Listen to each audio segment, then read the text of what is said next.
What's up, everybody? What is up, everybody? Welcome back to another episode of the Pixelists podcast. We're back. We're chatting a little bit. We're going to be talking about not Loki, although I did just watch Loki, and Will, the feelings are raw. They're raw. It's the only way to describe it. The tear ducts, they got a little exercise tonight. That's all I'll say about it. But we're recording this episode a little late because I went out of town. So the way this happened is we both just watched Loki episode 4, but we can't talk about it. It's not time for that. We'll be talking about that tomorrow. Tonight, we're not talking about Loki. What are we talking about tonight? We're talking about a little bit of EXU, Exandria Unlimited. Yes, sir. We're not usually like frat boy-esque in our podcast, but I feel like right now we're vibing with like the you know. Yeah, we're talking about some Critical Role tonight, some Exandria Unlimited. If you're not familiar with the show, it is going to be a I call it short form. It's not, no episode is short, but a shorter season-esque game show type. It's not even right to call it a game show, but for someone who isn't familiar with like D&D, for example, it's where a bunch of people get together who are incredibly talented. They're amazing voice actors, and they play Dungeons and Dragons and play out this amazing story for all of us to enjoy. And so I am Blake, your co-host, and across from me, who is that? I'm Will, the other co-host, and together we create the Pixelists, kind of like Captain Planet, but cooler.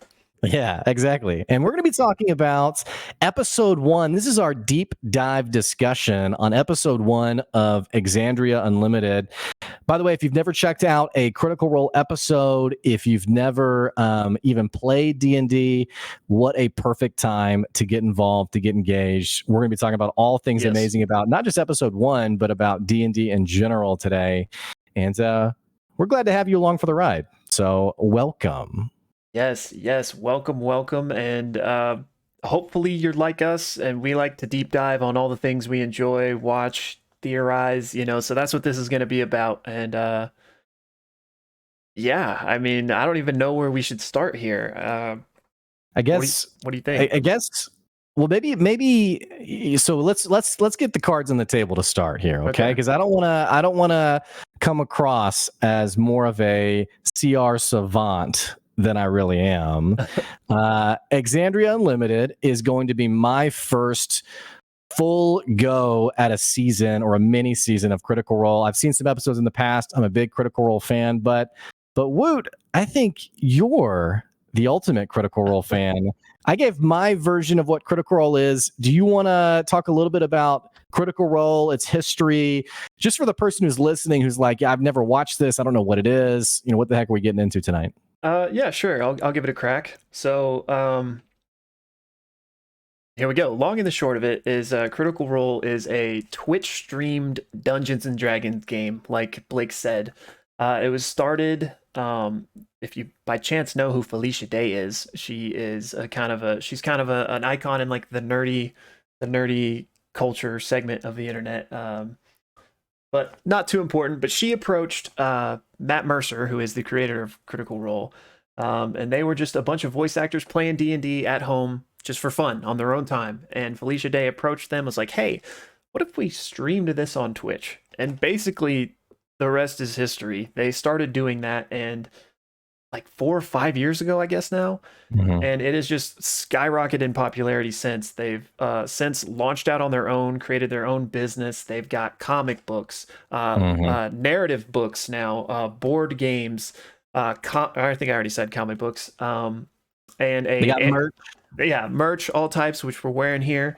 And they've even got an animated TV show coming based on their first D&D game, which they have now finished. They've now actually finished 2 entire campaigns of D&D, the second of which just recently ended. And before the third one starts, which is like their flagship enterprise, is these massive D&D campaigns. That is coming soon, but in the interim, we are getting this, Exandria Unlimited, which is what we're going to be talking about here today. And it is a slightly different crew of people than the main ones from the other 2 campaigns. But it's about half and half, actually. Half new people, half old people. And it's going to be a limited series only 8 episodes, whereas in the past campaigns have literally been over 100. So it is very long form content, and if Yeah. you go ahead. Well, I was going to say this is content that is being followed and enjoyed by millions of people around the world, and it's pretty amazing how much CR has grown into this massive, incredible brand. Really, will you just for the sake, because I know a lot of people listening probably they may even know what it is. They're like, "Yep, I got it." But again, for people who maybe they just like the Pixelists, they're just like, "Hey, I like you two guys," and I don't really know what this is. Can you define exactly what a campaign is? Like, what are we really getting into? And we're like, right now we're stepping into a mini campaign. This is sort of tide us over until campaign 3, and you can do this in any order.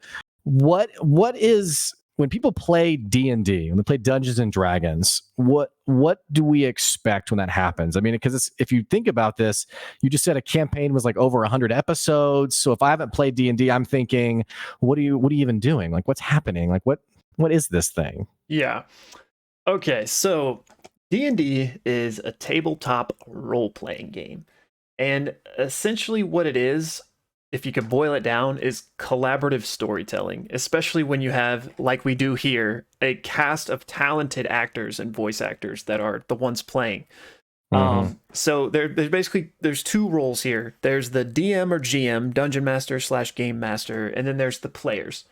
Um, the players they create their own character. So for everything I'm saying here, there's a list of like rules and mechanics, which are basically like the boundaries for how things work. Um, and so they create their characters, which have different abilities, different stats, if you're thinking about it in a video game-esque way. And then there is the GM, DM, Dungeon Master, who literally controls everything and everyone else. So as a player, you're in control of your one person, and you get to choose exactly what they do, how they are, what kind of personality they have, everything. And Mm-hmm. you can literally do anything you want, assuming it fits within the boundaries and rules of the game. Mm-hmm. And it's the DM's job it's up to their discretion to decide Mm-hmm. how things play out here. It's almost like it's almost like a play. I've told some people that, like, if you just went to a show and decided to watch a play, it's almost exactly like that, except it's all audio, if that makes sense, like an Right. audio book. Right. And Well, my so wife, or sorry, I didn't mean to interrupt no, you. no, Go ahead. no, go ahead. I'm just kind of jabbering. Oh, I was going to say my wife, she doesn't know anything about D&D, and we watched an episode together, and she was like, she loves to act, she loves plays, loves all this stuff, and didn't know what it was. But I love how you described it. That it's sort of this collaborative story, and she was like, "This is awesome! Like, this is really cool. Like, I want to play D&D." And I think it's maybe sometimes it gets a bad rap, and I don't want to get too into the weeds on that, but obviously there's a lot of like I had a sibling or a in-law who their kid was getting into it, and the mom was like, "Can we trust this? Is it okay? Is it safe?" And so there's a lot of like weird negative momentum that Yeah. has been perpetuated about the D&D brand. But for those of you listening, my co-host Woot described it perfectly. It really is a collaborative story, this incredible imaginative world that we as the viewer, we get to just be along for the ride. Yeah, it's essentially just a group of people. In this case, I think six total, six friends Mm-hmm. just telling a story together using their imaginations. And D&D just serves as the rule set, Right. the laws of how things work. Instead of saying like, I fly up in the air and kill everyone, story over. You can't do that because there are rules in this world. But There's a yeah, mom listening who's like, I knew this. I knew this was evil. Now, what's a campaign? What do we? What's when we use that terminology? What are we talking about? yeah. So D&D, you can sit down and play one time, and in that one session that you're playing, start to finish, have a whole story, and you'll be done. A campaign refers to an entire arc of stories that may take place over 10, 20, or in Critical Role's case, 150 sessions. And Mm-hmm. just for some reference here, at least in Critical Role's case, each episode or session is usually about 3 hours long. So we're talking a campaign is probably longer than any show you've ever watched in your life. So in this case, for Exandria Unlimited, it's only going to be 8 episodes. But so we'll have a full. I mean, I'm assuming. I guess we'll see what happens, but we'll have a full start to finish kind of story arc that unfolds. Yeah, it's like, and I've heard you describe it this way. It's like discovering a freaking phenomenal show and then realizing there's like 15 seasons of Yeah. it. And so it's like, wow, I have so much awesome storytelling to power through and listen to and engage with. So that's sort of the background of what D&D is, what Critical Role is. And I tell you, if you're listening to this episode of the Pixelists podcast and you're curious, you haven't ever checked it out before, but you think you might want to, I would encourage you to actually hit that pause button and go check out the VOD of episode 1 of Exandria Unlimited. It's called The Nameless Ones. And I'd encourage you to watch it all the way through. You don't have to watch it in one setting. It's actually really easy to pause and step away and come back to it. But I'd ask you to go ahead and watch that episode because we're doing a deep dive on episode 1, the most awesome parts, what we loved. And then more importantly, like the Pixelists do, we're going to be putting a magnifying glass to it and thinking about, okay, where do we go from here? What do we think about this? So that is your warning, your spoiler warning to just know that from this moment forward, we're talking about what happened in episode 1, The Nameless Ones of Exandria Unlimited. Woot, are you ready? So professional you are. It's just Thank you. it's impressive. And yes, I'm ready. And actually, let me hop on one thing you were saying there that because of the length of the episodes we were just talking about, it is kind of daunting, especially in the campaigns cases. If you have 150 episodes of 3-hour content, it's like, I'll never see this. If that's how you feel, right now is the perfect time to jump in because, like I said, this is only 8 episodes long. So it's not that daunting. It's not that big of a commitment. Give it a try, see if you like it. And if you do, join us for campaign 3 starting sometime this year, I imagine. Yeah, I think later in the year for sure. Yeah. And a couple other quick disclaimers just in terms of our a bit of our role in this conversation. So Woot, my co-host, is the experienced Critical Role D&D guy between the two of us. And so there will be some moments that we do callbacks to maybe previous campaign content. Will be the one to really know what's happening there, what's going on there. I unfortunately have not seen very much of campaign 1 or 2. And then also with that, no, actually, that is the disclaimer. That's the main thing I wanted to say was I'm experiencing for those of you who you're watching it for the first time, I'm there with you, part of the journey, part of the ride, and will be our North Star on exactly what's happening if there's things that are fuzzy or not immediately clear. I'm so glad you said that because I meant to say that too. I feel like we've got an interesting dynamic here because like I'm super familiar with it and you're kind of fresh, so I feel like we got two like good perspectives. And on the note of spoilers, as far as from campaign 1 and 2, I think with this they aren't gonna really go there because they don't want to spoil stuff themselves. So for any Easter eggs or references, just know that like if I do bring them up or if I talk about them, I will do it I will stay within the same constraints that the cast of Exandria Unlimited has stayed in. So unless like you, Blake, or just somebody has a really specific question, then I will answer that, but we'll give a warning. So I guess let's say that. Perfect. Yeah. With that said, let's talk episode 1 of Exandria Unlimited, The Nameless Ones. Ooh, baby. I feel like we should like cue in like some theme music or something. I was just imagining like we have an epic intro that cuts in right there. Well, so Will and I were talking about, okay, what should this conversation look like? And we think maybe a good starting point would be just to do a very brief overview of the episode. And by the way, we haven't done long form content like this where, I mean, because the runtime's 4.5 hours. So it's a lot to pick through. So we're going to try to sort of figure out the vibe of going through it, finding our pacing with it. And so with that said, we're probably not going to hit on every detail.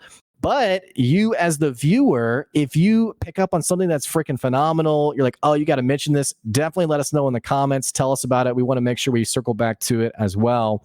But having said that, we're just figuring this out as we go. And so we're going to do a very brief description of the episode, just so that 4.5 hours doesn't become like a 60-minute podcast where the whole thing's the description. So I'll be really brief in the description, and then it may be in like future episodes, maybe we find a better balance of diving into it. Yeah. And then would feel free to jump in as well if I miss anything important. So Okay. the episode opens up in the world of Exandria, and one of the amazing things about this show is, as the GM, who's sort of like the narrator, they're the storyteller. We have Amy, who is our DM, and if you've never followed D&D, you won't know any different. Abria. Amy is the new player. Amy is Opal, of course. Thank you. I've already flubbed it, man. Now the vibe's totally thrown. So she's the the DM, and which, if you've never watched D&D before, if you've never watched Critical Role, you're not going to think anything of it. If you've watched Campaign 1 and 2, this is going to be a total shift because Matt Mercer has always been the DM. In fact, that's the role he has consistently played, to the point of he's released a ton of content on how can you be a great DM, even in your own games that you're running on your own. But so she's running as the dungeon master, and she basically paints this town, this sort of rainy, cozy town that our adventurers wake up in. And they have, I think of it as their party house, but they called it not a condo, the penthouse. Yeah. Right. And it's these 5 adventurers. We're not totally sure on how they met, which, by the way, that first episode of anyone's campaign can be a bit awkward and fuzzy because you're trying to explain, okay, why are we all playing together? Like, yes, we as friends were here, but like for our characters we've created, what's the reason that we're together? Right. So we find out that they've met up at some point in the past, and for whatever reason, the 5 of them have been like, yeah, let's party. Like, they've apparently hit it off, and they have spent the last week in this town, in this penthouse, presumably just having a great time, just enjoying one another's company. There's a joke later on in the episode where someone says, I believe it's Orem says, I've known you for 7 days and I don't remember 6 of those, something to that effect. And Dariax replies with, yeah, that's most of my friendships. That's how I bond with people, I guess. So a lot of the start of the episode is introducing characters. And I'll go ahead and say, who are the 5 characters that we see in this episode? We have, which, by the way, every character starts at level 2. If you're unfamiliar with D&D, there is a character progression system. You're not just storytelling for the sake of storytelling, you're also advancing your character. And it's this really fun sense of progression, but also maturing of your character. It's like, okay, I'm taking the story somewhere. Mm-hmm. So the characters all start at level 2, and that's because typically level 1 is the way I've heard Matt Mercer describe it, Will, is that you don't have a lot of options on what you can do. It's also frankly a bit dangerous for your character because you don't have a lot of health. Yeah. Do you want to add anything to that? I mean, you pretty much covered it. It's a lot of campaigns start at level 2 because level 1 you're essentially just like a normal person, and it's honestly not even fun, really. Well, not to say it's not fun. It can be fun, but it's just better to start at 2. The players have more agency with like what their specific class offers. Like, they can actually do more, and it's just a better place to start, honestly. Mm-hmm, mm-hmm.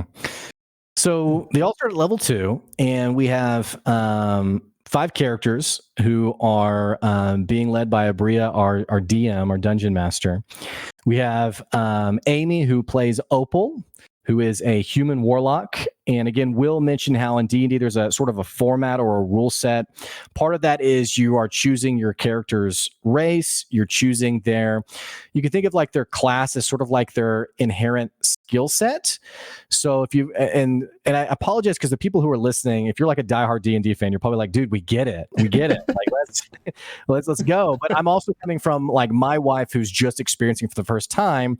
And so like explaining like what a ranger is, I'm like, okay, it's like explaining like in Lord of the Rings, Gimli versus Legolas, versus Aragorn. So like explaining like these character archetypes, helping them understand, okay, that's sort of what we mean by character class. So Amy is Opal. She's a human warlock.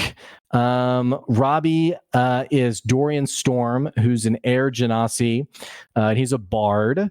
We have Ashley Johnson, who is playing Fern Calloway, who is a satyr, and she's a druid. We have our good friend Matthew Mercer, who's playing Dariax, who is a dwarf, and I believe is a mountain dwarf or a hill dwarf. Do you know, Will? No, I'm not sure. I didn't. They've kind of been like keeping that close to the chest. Some of them with like their exact specifics. Also, props to you on knowing the Air Genasi thing. I wasn't sure if you were gonna know it, but Robbie tweeted that that's what he was. I did a little bit of research. I went to his Twitter only because I was trying to figure out how do you have blindside? What's going on here? Just like many other people. But yeah, so Matt Mercer is a dwarf and he is a sorcerer. And then we have it's probably not fair to say my personal favorite, Liam, who plays Orem, and he is a halfling fighter. And like I said, they're all under the leadership of Abria, who is the storyteller, who's the dungeon master. And so they are all in this town. We're not sure. And this is also part of the fun of the storytelling of the campaign is you're also learning about origin stories. Who are these people? What motivates them? They come together. They're sort of passing around stories of what they remember from the night before. And we have these really great we have this great scene of them talking about some of the games they played, including who could best pee off the edge of the roof, which, you know, they're just talking about the fun that they're having. And essentially what happens, and again, help me if I miss any details here. Essentially what happens is they are trying to decide where to go, like what's next, where should we head next? And Dariax essentially what was it? He spins like his necklace or like some trinket he has, and it points a direction. He's like, yeah, okay, that works for me. Yeah. Because they're trying to decide. I mean, they're like, let's go find some jobs. Let's go, like, we're adventurers. Like, let's go find something to do. And as they're about to head off, they notice a character who is in the shadows, who comes up to the door of their penthouse behind them and is sort of subtly doing something to the door and then sneaks off. And so they see this happen. They're like, whoa, what's going on here? Who is this person? They corner this individual and they find out that I forgot the name of this character, by the way. Pasca. Pasca, thank you. And I'll also go ahead and I'll add a couple of details here that they get revealed later, but just for the sake of the recap, we'll go ahead and mention them now. Pasca is part of this thieves guild. She reveals that this very bleak perspective on the world, which is that the rich and those in powerful are essentially orchestrating all events at the disadvantage of those less fortunate. And she's saying this almost sort of like in a propaganda-esque way to convince the adventurers, hey, don't you want, you know, if you guys stand for what's right, or, and it's not even so much of that. It's more of like, if you want to find worthy work, then I have a job for you. And so what eventually happens, they have this back and forth on, can we really trust you? Do we really want to fight you? It's like, who's really, like, what's really happening here? And Pasca eventually says, okay, if you want to be involved in, I'm trying not to make a Game of Thrones like breaking the wheel type reference, but that's kind of how this conversation goes. Yeah. Says, you want to be part of this, you have to prove yourself, prove that we can trust you. And so I want you to go into town and I want you to steal something valuable. And so they're like, okay, this is interesting. We also see one of the first glimpses of our characters' personalities in this conversation, where Orem, played by Caleb, basically says, wait, I don't understand. He has this great line where he says, you know, this conversation started as Robin Hood, you know, which is we're stealing from the rich to give to the poor, to now, like, and I don't remember the end of that statement, like robbing something. Like we went from Robin Hood to now we're common criminals, basically. Yeah. So we see his sort of alignment, his good nature about him, which is a bit of a contrast from everyone else who's like, hey, it's fine. You know, it's good.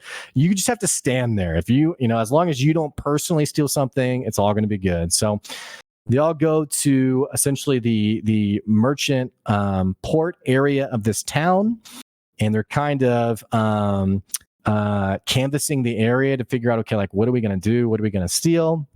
They see this massive, foreboding ship that even the wood itself is dark and ashen.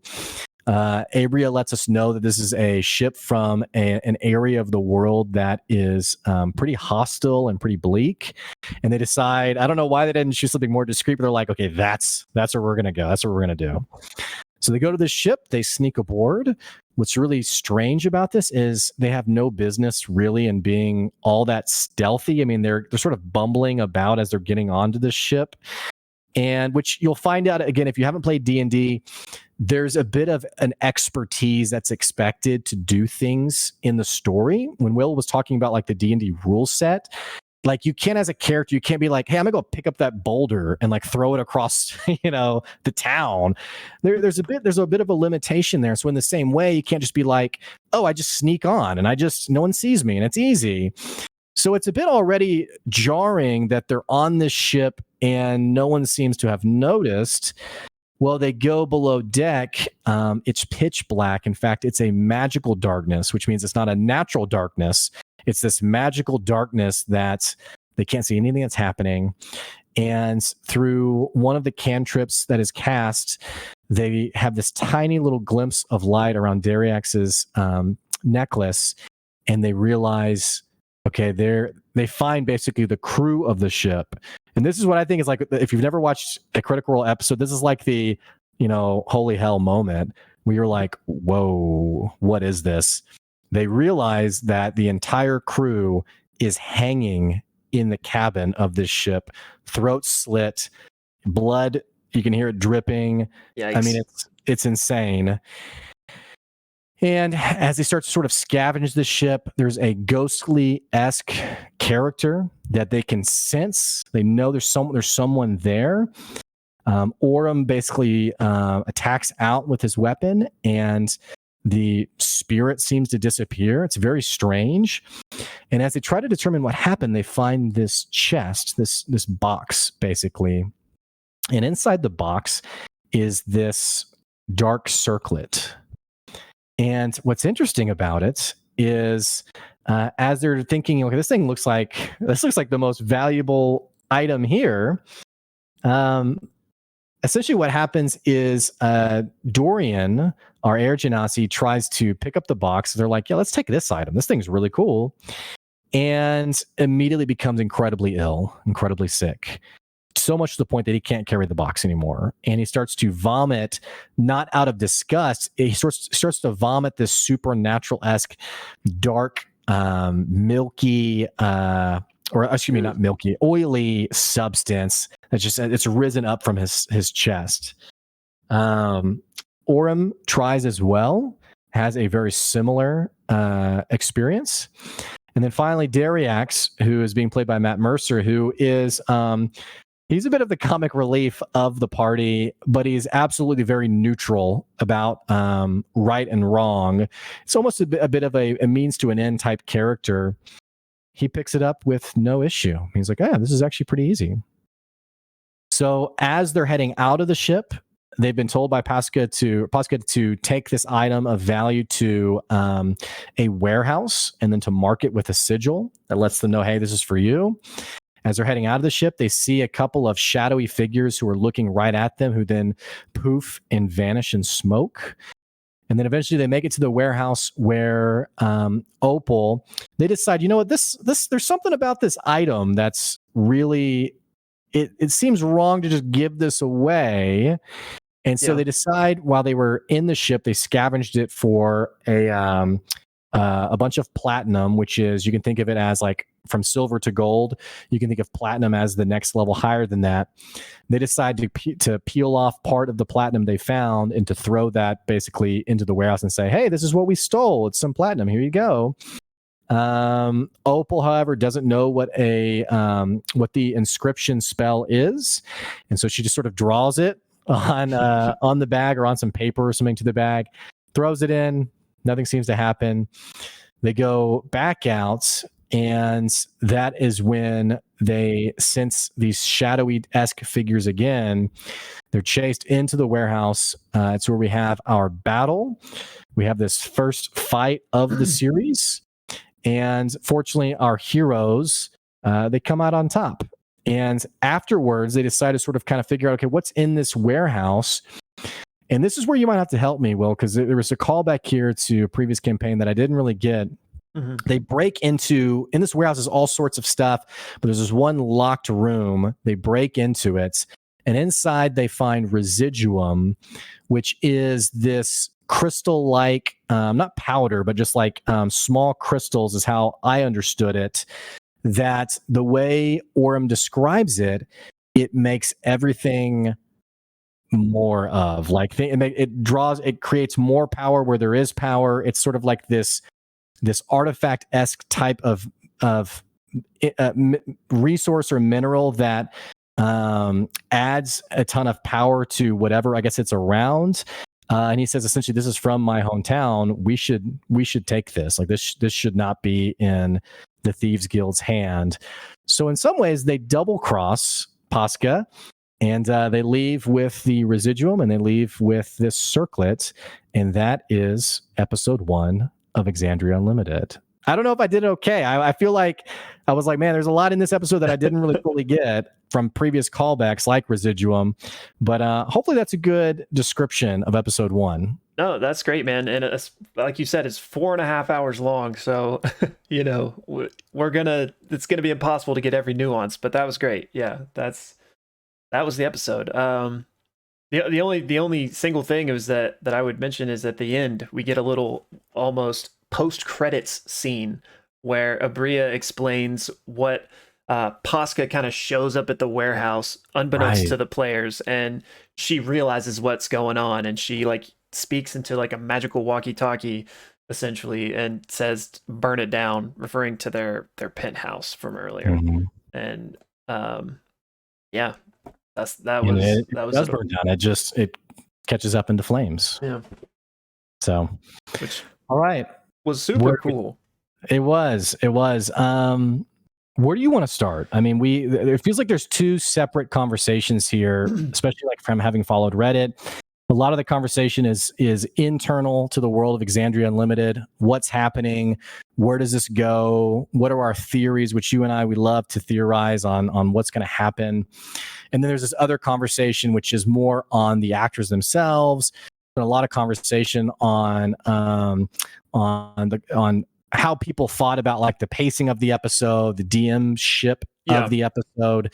What do you think? Where should we start for this episode? I think let's start with the nuts and bolts, meaning like the players, the yada yada yada, and then we'll get into like the actual story. And I mean, we don't need to spend too much time on this, but I feel like we should kind of just go over each character and, you know, kind of say what we think or whatever, you know. Mm-hmm. So I mean, first of all, Abria Eingar, as I want to say that's how you say her last name. I'm not sure, but you know, she's our DM, so it doesn't have a player. Oh, and I guess maybe we could touch on who each of these people are a little bit. I'll try to keep it brief, but I don't think she's a voice actor. Maybe she is. Everyone else is for sure, but I don't know if she is. I do know that she is like a D&D professional player extraordinaire, as it were. She has been both DM and player on many online campaigns. Because D&D online campaigns have become like a phenomenon. There's lots of them now. Critical Role certainly wasn't the first ever to do it, but they pretty much are what made it mainstream. But anyway, Abria has her toe in the realm everywhere. So yeah, she's our GM, and I'll be interesting to see what you thought of her GMing style. Obviously, we've only had 1 episode, so it's not that much, but I can already tell like a vast difference from Matt, having watched all of C1 and C2. But not in a bad way. Like it's kind of refreshing to see like a new GM's take on things. Maybe we can pause there for a second, because it does feel like some of the criticism of episode 1. Maybe it's unfair to say this, but it feels like some of the criticism has been basically it's not Matt. And for me, as someone who I love Matt Mercer, I think he's phenomenal. I've probably watched maybe 40 episodes of the two campaigns combined, so I've watched a little bit of it. He's amazing, he's incredible, but I thought she was amazing. I thought she was great. I thought there was obviously some nerves from everyone. I mean, they said as Hmm. much in the intro. They said, "Wow, I'm really nervous. Like this is really big." And so I think there were some nerves in play, but I think her storytelling, the way she approaches it, I really, as someone who I guess maybe I don't know any better, I thought, yeah, she did great. And I'm really excited for the next 7 episodes under her direction. Yeah, me too. And the people that say oh, it's not Matt and they're mad, screw those people, man. Like some people in any fandom just can't be satisfied, and it makes me so angry when like these toxic people, and you can find them in any fan base. Mhm. They'll find something to complain about, and it's just ridiculous. Like you have almost 300 episodes, like almost 1,000 hours of content of Matt DMing. This is a 8 episode new mini campaign. Just like accept some change. You know what I'm saying? Mhm. Um, And it is a change. I mean, her style is something that I've noticed is she, for us as the people watching and seeing this happen, she sometimes calls action over towards us, like as the audience. Or she says maybe specific framing of a sentence might be something like the camera pans and shows. yes, Unbeknownst, because a lot of Matt's style has been, you never quite know more than what the party themselves know. You're sort of seeing it through right. their eyes, as limited as that can be. And already she's mentioned a couple of times of, even though the party's not seeing this happen, you or the camera, for us as the audience, we're seeing it happen, which some people have been critical of that, but I like it because it kind of gives us our own little insight, Hmm. or even a sense of, maybe control is not the right word, but it's like, oh, we're being acknowledged as part of this group as well. And it, for me, it grows my investment. Yeah, I mean it's something that only works on a D&D campaign that has a massive audience. You know, like that's not Right. something you do in your home game just with your friends because it'd be like what. But Right. yeah, I actually liked that. I mean, and I love Matt's style too. So like it's I don't think Matt should start doing that, but I really enjoyed the change. And yeah, like you said, she even literally says the camera pans to. So it's just interesting that Mhm. she's got that mindset. Like this is a show, this is a movie. And Mhm. yeah, that was one of the most striking differences that I noticed, but I enjoyed. And like we already talked about, we got that post-credit scene, which it seems like it was even filmed separately from everything else. So like I Right. mean, I have no way of knowing this, but I imagine that none of the other players were even there when she was doing that.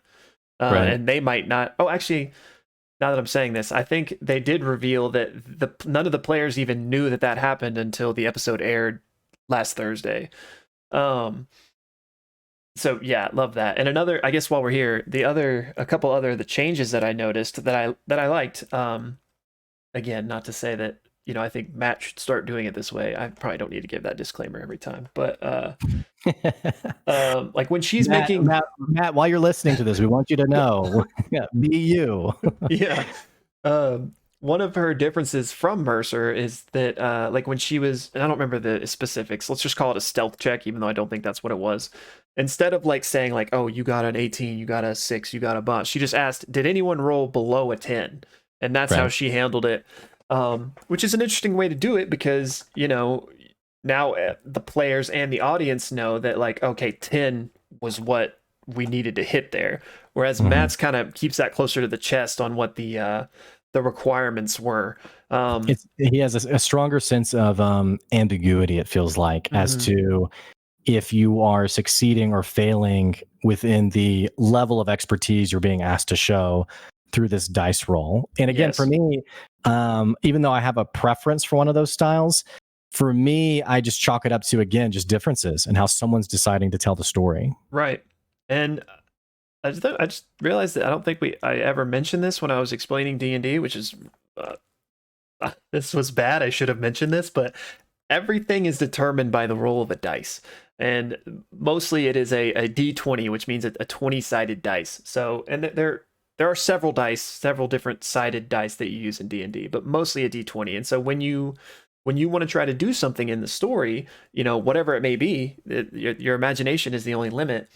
The success or failure of what you're trying to do is determined by that dice. So that's what I meant when she said, like, did anyone roll below a 10, in case someone out there is really confused on why we're talking about numbers all of a sudden.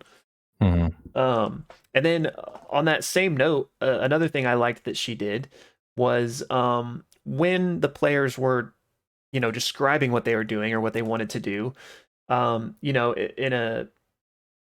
in a normal circumstance, that might be a very clear, like, hey, make a perception check, and that's what you would do. But Abria a couple times was like, all right, cut me off a slice of what you're trying to do, and then she might change what was called for based on the flavor or the flair that the player provided. Like, I think at one point, Amy, as Opal, was trying to see what was going on, and she's like, what do you do? And she's like, I put my ear to the bottom of the boat. And so then it became a perception check instead of whatever it was going to be.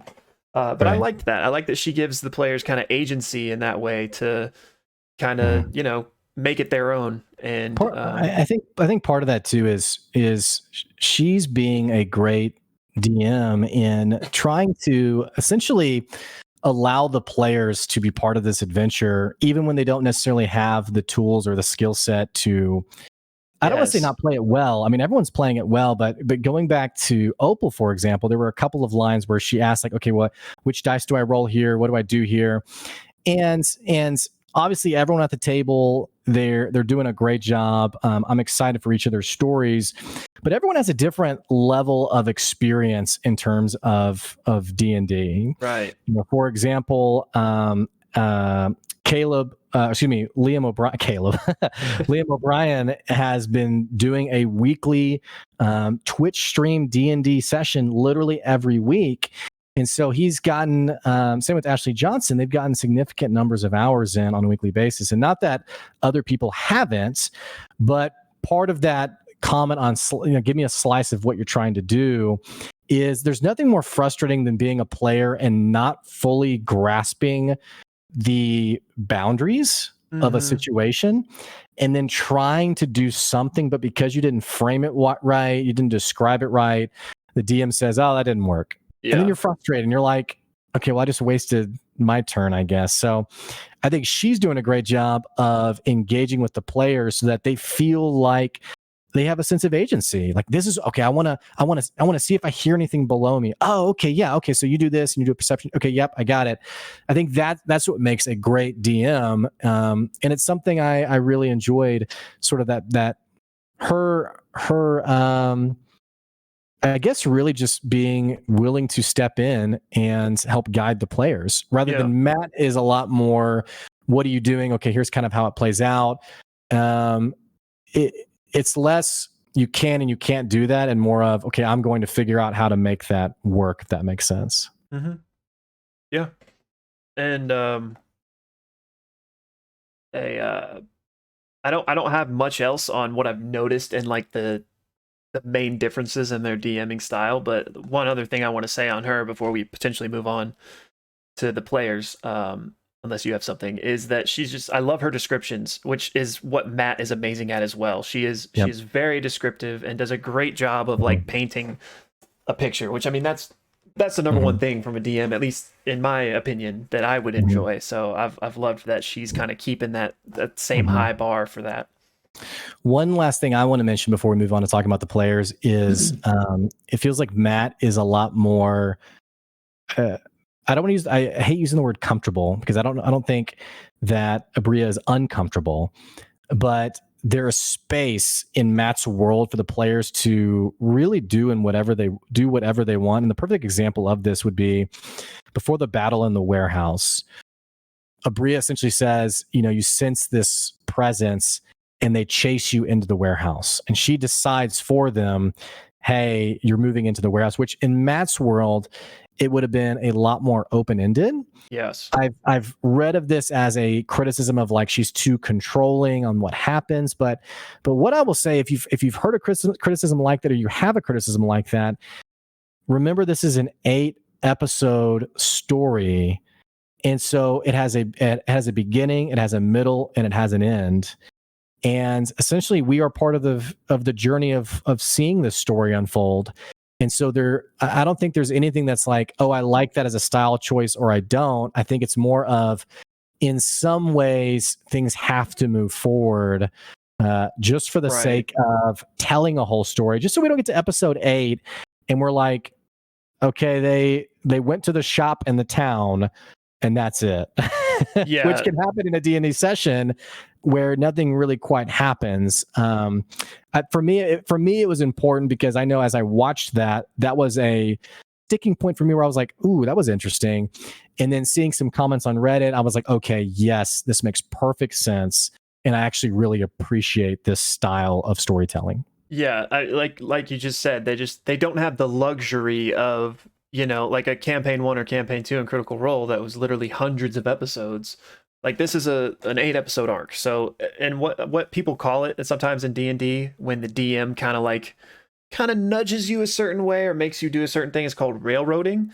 And I feel like that kind of has like a negative connotation, and I know a lot of people were saying like, "Oh, she railroaded them a lot," which I don't agree with that, but I do agree like with what you said, like when she kind of forced them into the warehouse and stuff like that, which and not to run into just repeating myself territory, but Mm-hmm. um, it's like you said, and we've got a story that we got to tell, and I think also it's probably some nerves. Like, yes, she's a very experienced DM Mm-hmm. and with Dungeons and Dragons, but like she's been handed the reins of like the most popular Dungeons and Right. Dragons stream there is, and like not only that, but the guy who created it is one of the players at her table. So like, it'd be like if you were writing a short story about Middle Earth and Tolkien was Yeah. like sitting there over your shoulder watching you do it.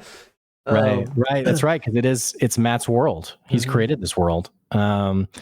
And I feel almost bad that we've talked this long about it, because for someone who maybe is newer to Critical Role, it almost gives the impression that Abria did a bad job, because it's like, oh well, here's really why, and that can't be further from the truth. I mean, she did a phenomenal job. Yeah, It's just that a lot of Will and I's conversation ends up in similar places as other really passionate fans.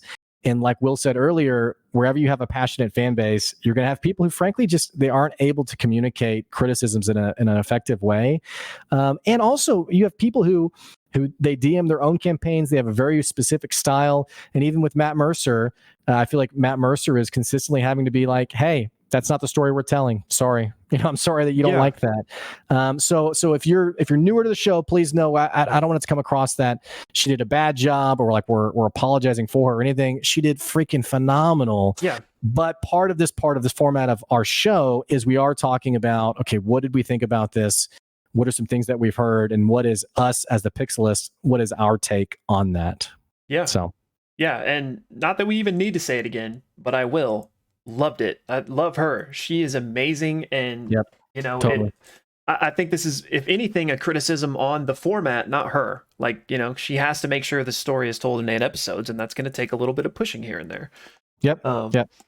and Well, just go I ahead. was just saying one final thing on this is that Matt Mercer himself says this all the time. Like, your table's not our table. You're like, don't try to be me. Like, if you're gonna go DM for your friends, like you're not me. So do your own thing, and everybody has their own style, and that's what makes it awesome. Mm-hmm. Mm-hmm. Well, this episode's already been really long. Yikes. Let's do just like maybe a quick take, personal opinions on the characters. Who's your favorite from episode 1? Oof. But Matt, for sure. Uh, Dariax. Um, I'm so happy that we get to see him as a player. And like I've seen him in one shots, which just means like sometimes they'll do little special episodes that are just one episode and that's it.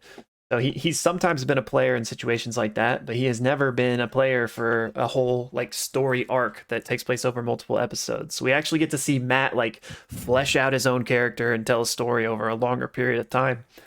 And I just love the fact that he decided to go with like like a dumb charismatic doofus, and it's just amazing to see him like play that so well, Well, especially as someone who, and I don't, Matt would never metagame in this way, but he created this world, like he knows probably almost everything about it, and yet he's like, okay, I'm gonna make an idiot. I read that there's a bit of a stereotype that when GMs finally play characters, they typically always end up playing total doofuses. And part of it is to like show the players like, yeah, this is what it feels like. But some of the comments I was reading on Reddit were people saying things like, I love how this is basically that walking stereotype, that he is the goofy, but at the same time, very obviously not very smart or bright, but very affable and fun. And when someone messes with him, he's like, you got me. It's a lot bounces off him. But then there's this other side of him where Posca has lied to him, or gets a sense that she's lied to him, where he gets more serious, and there's a depth there to him where he even says, I don't like it when people lie to me. And so that goofiness has totally like disintegrated, and now there's this the character that you essentially don't want to mess with or get on his bad side. So yeah, good character for sure.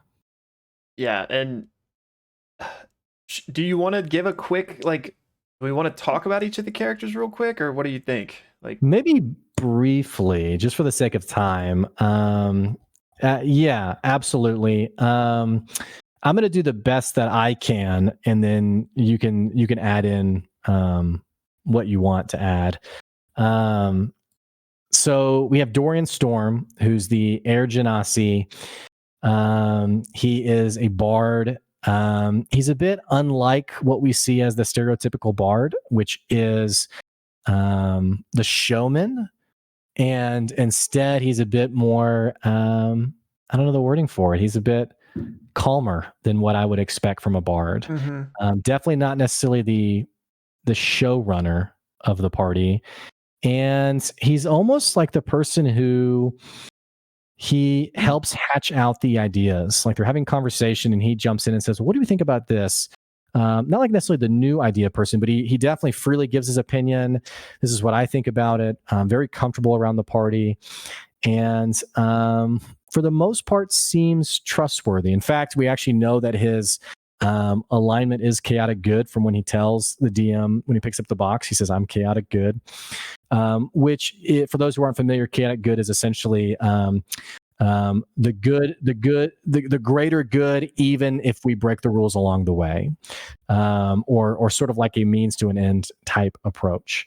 Did I describe that correctly? Yeah, Will? I think so. I don't know too much about alignments because Matt doesn't really use them in his campaigns. But yeah, I think so. Yeah. So we have him. We have Dariax, who is the lovable dwarf we already talked about. His weapon of choice is a spear. We know that because the start of the episode is largely him trying to figure out who peed on a spear. And when he finally does, he's like, all right, cool. Nice. So talked about him. Orem is a halfling. He is presumably the... noble's not the right word, but maybe the most moral of the group, because he's the one who has the biggest issue with going and stealing. Yeah. We also aren't totally sure of his motive because the episode opens up with him. He's sort of on a walk around the town and he's curious, and it's almost like he's searching for something. So I think he might end up being the unspoken leader of the group. And is one of my favorites only because it's I think Liam is just so gifted at just different characters. We have Fern Calloway, who has a pet monkey named Mr. or Mr. Monkey. Mr. I think. Yeah. And she is Druid. Yeah, right. I was thinking about her character, though. I mean, she's not mischievous at all. I'd say, like, curious. She seems very polite and calm and sweet, maybe a bit meek almost. I think she's got a dark side. She might. We'll see. She does. It's interestingly enough, she's one of the only characters that we don't get the alignment revealed. So I think that's a great insight of yours. But she has her Mister. She has the monkey Mister on her shoulder, who's her companion. And I love how Ashley Johnson has Pike was one of my favorites from campaign 1, and so the voice is very similar. And I'm just like, oh, it's just buttery smooth. She's just a great voice actor. She really is. They all are, but yeah. And then lastly, we have Opal, who is a human warlock. She has I don't know if she called it an opal hair color, but she did describe it as translucent or almost shimmering. Iridescent. She used that word a lot, I think. Yeah, that's right. That's right. Definitely. I don't know the age of Opal, but I got the sense of young, kind of a prankster, giddy, a bit pairs really well with Dariax. Definitely doesn't seem like the most serious of the party, but really seems to be enjoying the ride. So, anything you'd add across those characters? Not really. I mean, we could go into some stuff, but I think it'll be just like little things we talk about as opposed to just giving the quick overview here. But I will say that I love them all, and you already mentioned it with Ashley, but just the voice acting is so good. And I know if you're new to this or if you're new to these people, you might just think voice acting, they're just using their voices. But if once you get to know these people, you'll know that like that's not their voice. You know what I'm saying? Mm-hmm. Like you can kind of notice it when they're talking like out of context, out of game, like, what should I do? And then like, oh, well, rah, rah, rah, you know, but yeah. I love it. I'm loving everyone so far. There is no Kermit the Frog in this, but it is amazing how talented they are, because their voices sometimes do go from one end of the spectrum to the other. Let's talk about what happened in this episode. Hang on, I'm about to call. Yeah, and I know you can't see this right now, but I'm throwing up the official artwork of the characters on the screen right now, so everybody can take a look at it. It's just freaking beautiful. It really is, and that's one of my favorite parts of the show. Actually, I was watching it. My wife had walked through the room, and it was the mid-episode break where, as they're wrapping up the break and the advertisements, they go back to the art. And I turned to her and said, "This is honestly my favorite part: is the art of the show, the fan art, the things that people draw and create is some of the coolest, compelling stuff." Let's talk about the episode. Yeah. It feels like we did a recap already.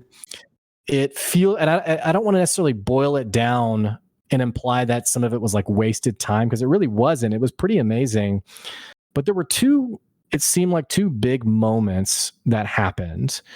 One was the stealing of the circlet. The other was the stealing of the residuum. I'd love to get your take on both of those, because as someone who's never seen or been too deep in with Critical Role, I had to do some digging on exactly what was happening here. And I walked away with the sense of, holy crap, like these are really massive decisions. Talk to us a little bit about what was your take on what was happening in both of those scenes? Okay, I guess let's start with the circlet. Well, just kind of meta note, I think it's so cool, and maybe this is a product of being an 8-episode thing, but it's so cool how like these seemingly big things are already happening. Like that circlet to me seems like some sort of cursed, like magical item, because not only was it on this eerie ship where everyone had been killed and was seemingly what the bad guys were after, then it has literal people like still hunt them after they take it. And it seemed like every time. Now, question for you: did it seem like at that moment when they were trying to transition it from the crate to the cape, that because it had been opened, is that why they showed up all right then? Like they if it was like sending out a signal or something, or do you think that was just coincidence that like right when they opened the crate to dump it out, like that's when they got attacked? No, I think you're onto something, because I think Abria even made a note that when they were making that handoff, which I didn't mention this in the recap, but they decided, hey, this box is not conspicuous enough, and they wanted Dariax to basically wrap it up in his cloak and wear it on his back. Abria makes this note that when they do this, and this is what's interesting, you use the word cursed.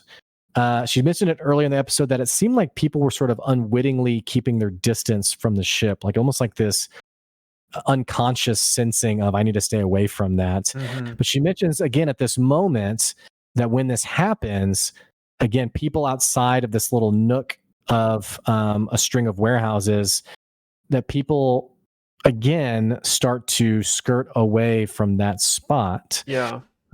So I kind of think of it as like Lord of the Rings. Anytime Frodo puts on the ring, it basically gives up his position. I did get that vibe as well. Yeah, so I can't wait to see, like, I'm just guessing it's cursed based on like what you just said and the fact that it made the good aligned characters throw up. Like, seems like something a cursed object would do. So Mm-hmm. I want to know what it is. I want to know what it does, and I want to know why these people want it so bad. And what's what I'm curious about is, so Posca, the one that sent them on this journey, she just told them to go steal something. She didn't say go steal that. So Right. part of me is wondering, like, is it just a coincidence that they found that? But at the same time, the reason they went on that ship is because they saw the symbol that she had showed them outside that Right. dock. So like that boat was marked by Posca's organization. But again, she didn't ever tell them to like go get that. So Mhm. I'm kind I of don't. curious. Well, my only, and this, I may be wrong. My only point of contention, because it felt like even the players were confused about this, so I might have walked away being confused myself. It seemed like she was saying the masts of the shipyard were marked with it, and it was almost spanning a multitude of ships. Not necessarily that one, but it may have Right. also been that one. I'm not sure. No, I think you're right. The way and who knows, I guess, but the way I imagined it was like it's a big dock, right? And there's different like Right. boardwalks on the dock. I imagine the symbol was like at the end of one of the boardwalks. So there might be like four ships attached to that Yeah. boardwalk. Okay. Yeah. Yeah. But this is like, I mean, why am I going to go to Yeah. Farmer Joe's ship instead of this one? So, eh, can we talk about what we think this is? I mean, I did some reading myself. It seems like Reddit's kind of figured it out. I don't know how much reading you've done. Would this be okay for the episode, or should we hold off? No, I think that's great. I did not like. I have no like if it's a specific magical item that like is from one of the source books or something that people are aware of. I have no idea what that is. I did Okay, not so look you're into that. okay. You're okay if we get into this conversation because I Sure. don't. I don't want to spoil it for you. No, no, no. That's fine. And like we said, like spoiler warning, I guess, if that's not something that you want to be Yeah. revealed. But I'm sure that I wouldn't be surprised if she completely, started with said item and then made lots of changes to it or, whatever. So Mhm. So, what Reddit has seemingly arrived to is that this is the circlet of barbed vision, and it's one of the vestiges of divergence. Uh, oh. and I didn't know what any of this was because I Okay, didn't I watch do. either of the campaigns. It's one of the vestiges of divergence. Upon wearing the circlet of gnarled onyx, black barbs dig into the wearer's head, imparting power and twisting the wearer's appearance to amuse the Spider Queen. And so I did Ooh. some reading on what the heck a vestige is. Yeah. From what I gathered, there was some like calamity or war, something from like gods, and like these are like the artifacts that are left over that are scattered across Exandria. Yes. That's about all I got. So, Yeah. and then it came in 1 and 2. I guess they come across some of these, but many of them still have not yet been found. Correct. They are vestiges of divergence. So I'm not speaking about the circlet because, we'll find out what that is. The vestiges of divergence are essentially like, imagine them as like legendary items. And like, yeah, we go into the deep lore with kind of like where they came from. But you're right. Like, there was this event called the Calamity. It's all about like the gods, and they are vestiges of that time, and they hold immense power because they're from that time. So that's really interesting. So like I said, I didn't look into any of this, but yeah, that if it's a vestige of divergence, that means Matt created it, and it's from like one of Matt's books, not like I was thinking maybe like D&D, like the player's handbook or whatever. People Right. were pulling from that, but no, if they're pulling from Matt, then that probably is exactly what it is. Super interesting though, the Spider Queen. I Is don't the know. I Spider don't know who Queen that is. from? Oh, okay, okay. I I mean, didn't know the Spider Queen was from a previous campaign or. it. maybe I'm just like kind of brain farting and don't remember, but um, I don't think it's been mentioned, but Yeah. Okay. it's definitely Okay. something from the world because if like I just said, if it's a vestige, that means it's all from Matt's world. So the Spider I Queen. can only. Sorry, I didn't mean to interrupt you. No, I was just saying the Spider Queen must be something from Exandria, but it just hasn't been Yeah. revealed yet.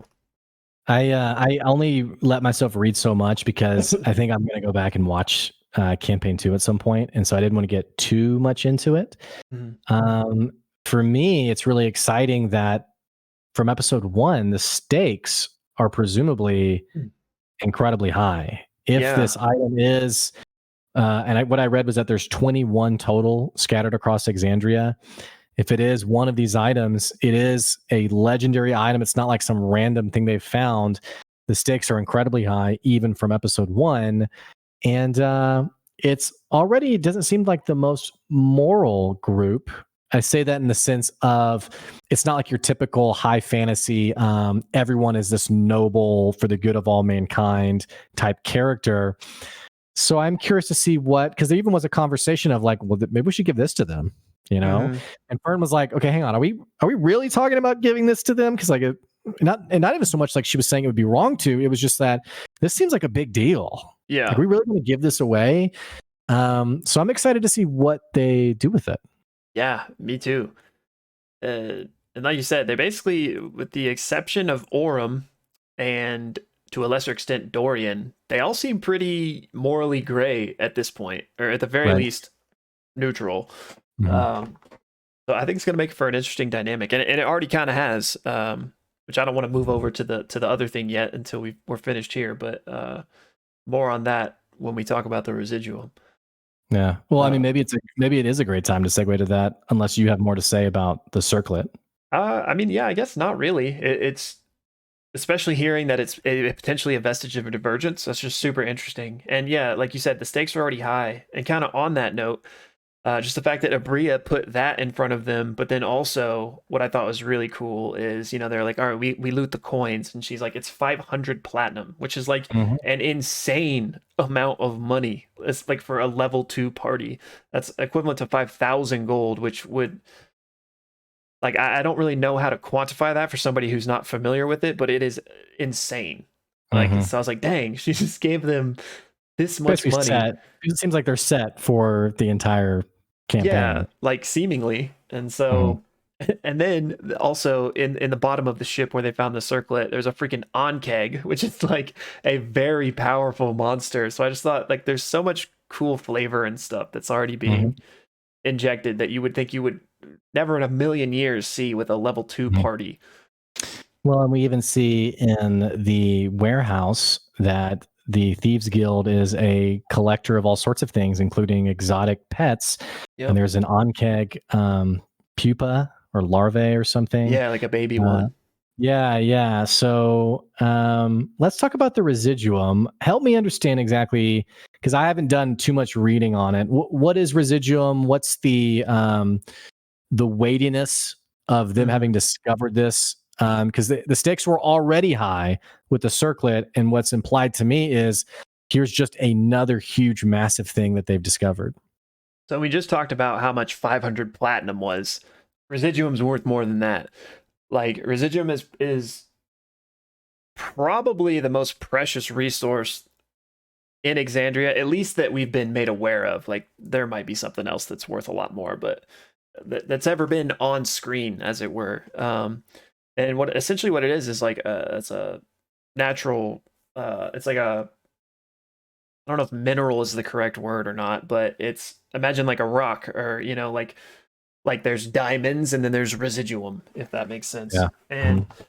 essentially what it is like a think of it like a PED, like a performance enhancing drug. Like it's, in the realm of magic and all that stuff, you need different components to cast spells, and this just is like the mechanics of D&D. Like you Yeah. might need 100 gold worth of gold dust to cast this powerful spell. Residuum can replace any component. That's how powerful it is. So like if you need this or this, residuum can do it all. Wow. Um, And it also not only like can serve as components, but it can also serve as like an enhancement. So that's where I got the PED from. Is like, think of it, like steroids for a weightlifter. Residuum just boosts everything, and it's good for everything. So is it like, again, as the person's totally naive to it, is it something do you crush it up and eat it? I mean, is it, or is it like an infinity stone where like you hold it and now you have just more power? I mean, what we've se- exactly, how does it work? we've seen lots of different applications. There's some we've Okay. seen touches of like people like literally injecting themselves with it. Like you can't just get a rock and like eat it, I don't think, and that would do anything. But like they mentioned in the episode, it is also used to create a drug named Sood, which, if you ingest that, your stuff's gonna happen to you. But I don't think if Okay. you just like ingested raw residuum, anything would happen. Yeah. But Okay. yeah, you can like, if you process it correctly, I think you can like inject it or like embed it into you and enhance your abilities. You can make a drug out of it. But it is a natural resource basically. But it does need to be processed, I think, Yeah. Okay. at least for most uses. But yeah, it's like, think of it like diamond dust basically. Yeah. Okay. Okay. And so the stakes of them having discovered it, is it implied then that this is such a powerful resource that it feels a bit wrong to go the arc of this is too powerful to be in someone else's hands? It does seem like Orem felt a bit taken advantage of. That it's, I guess what my understanding is, that you can find it naturally in his hometown or home area, and felt like his people were being maybe even without their knowledge were being taken advantage of to harvest this really precious resource. Okay, well, and scholars of Exandria and Critical Role, don't jump down my throat if I'm saying something wrong here. But from my understanding is that residuum, it comes from, well, actually, I won't say that just in case, spoiler. But I don't think it's from where Orem, like it isn't harvested unless something has changed where Orem's Okay. from, but it was meant to go to where he's from. That was my understanding, is that it like Okay. had like his symbol of Zephyra, which is where he's from, the land of the air Ashari. And it was for them, not from them, I Okay. think. Okay. So I Okay. think he Yeah. was just mad that like this very precious resource, and a lot of it, like that's, I don't want to get crazy here, but I'm thinking like millions maybe worth of gold if this whole warehouse is full of it.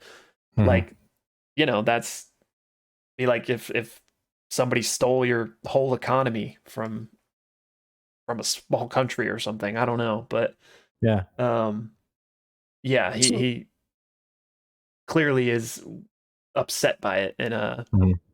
it seems like that's the direction we're going, is, he wants to take this information to the Fire Ashari, which there's, if you've ever seen Avatar: The Last Airbender, there's earth, fire, air, and water, the four like elements. In Exandria, there are these tribes, and each of them are like kind of all around whatever element they are, right? And Orem is seemingly from the air Ashari.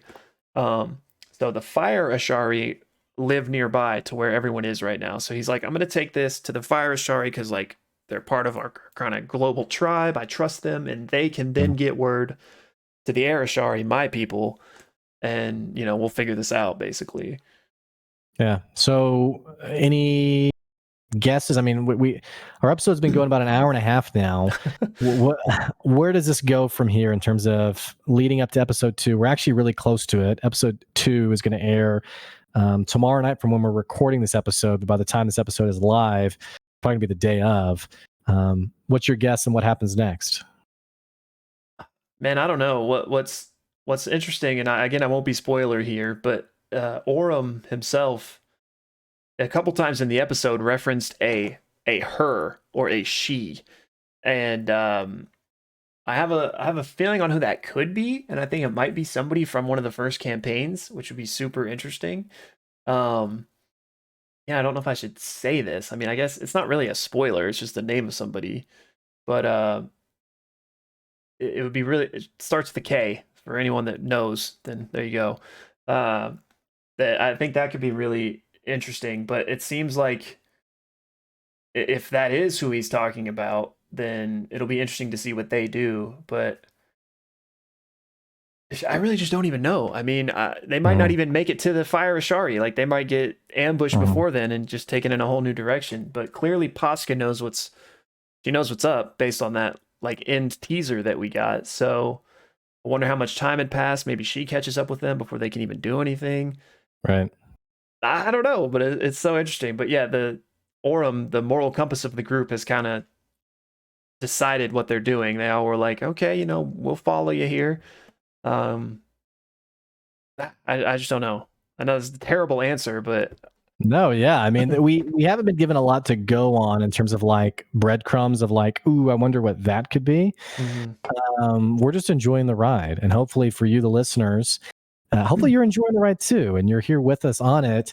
I'd love to hear in the comments, or you can tweet at us as well, letting us know what your expectations are for not just episode 2, but the rest of, I keep wanting to call it the rest of the season, but the rest of this campaign, this mini campaign.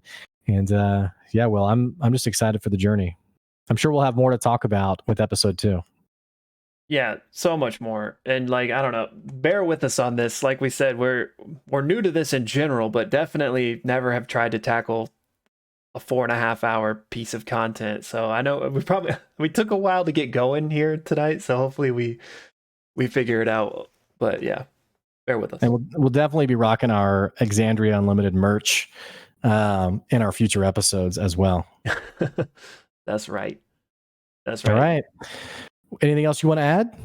Uh Man, I feel like I had a bunch of little things, but I don't really know anymore. I guess we could just we'll tune in next time, I guess. I could get more organized. Yeah, I guess also anything we forgot to mention, we can tack it on maybe to the start of our next episode on some other details that we've been thinking about that lead us up to episode 2. We'll see what it's called and when it debuts tomorrow night. Yes, sir. All right, for our listeners, don't forget you can tweet at us at PXLists. That's our Pixelist handle at PXLists on Twitter. My man Will manages that account, and his meme game is prime. It's pristine. So you'll have to enjoy that as well. Just know there are going to be some spoilers from other shows that we cover. Most notably, Loki is what we've been talking about lately. But we'll be back after episode 2 talking about more of the great stuff that's happening in Exandria Unlimited. Thanks for following us. Thanks for checking out the podcast. We'll catch you later. Yeah, and sorry, I don't want to ruin your great exit there, but I do want to say that hey, hit us up on Twitter. Give us if you got questions, guide us. We can talk about that stuff. And also shout out to all my homies on the Critical Role Discord. You got any questions, hit us there and we'll definitely do it. And one last thing though, we gotta do our thumbnail, homie. Oh yeah, oh yeah. I already know mine because I think I typically play mostly good characters. Okay.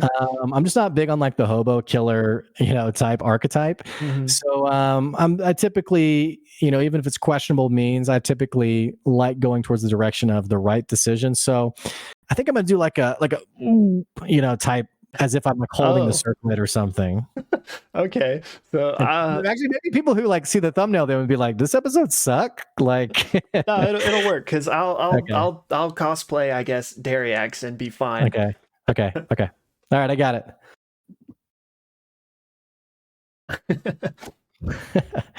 All right. Nice. Thanks for tuning in. We'll catch you guys later. Peace out.